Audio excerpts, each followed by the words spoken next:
आज आपण उचकी का लागते आणि उचकी लागण्यामागे काय कारणे आहेत याबद्दल सविस्तर माहिती घेणार आहे। एखाद्या व्यक्तीला उचकी लागली तर कोणीतरी आठवण काढतंय असं म्हटलं जातं, परंतु वास्तविक उचकी लागणे ही स्नायूंची अनैच्छिक क्रिया आहे। तेव्हा आज आपण उचकी लागण्यामागील प्रक्रियेचा श्री गणेशा करणार आहोत।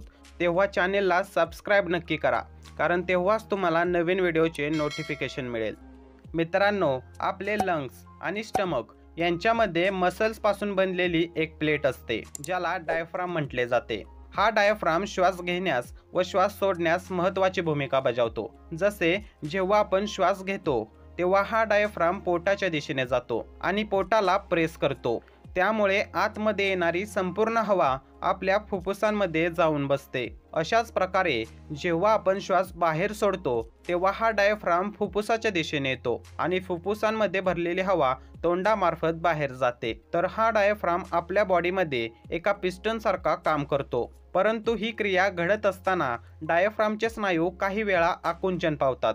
अशा वेळी आपल्या गळ्यामध्ये जास्त प्रमाणात हवा प्रवेश करते। जेव्हा गळ्यामध्ये जास्त हवा प्रवेश करते तेव्हा आपली बॉडी गळ्यामध्ये साठलेली हवा शरीरामध्ये घेण्याचा प्रयत्न करते। तेव्हा आपल्या गळ्यामध्ये असलेले व्होकल कॉर्ड्स म्हणजे स्वरतंतू एकमेकांच्या जवळ येतात आणि हे स्वरतंतू जवळ येत असताना एक विशिष्ट प्रकारचा आवाज तयार होतो आणि त्यालाच आपण उचकी असे म्हणतो।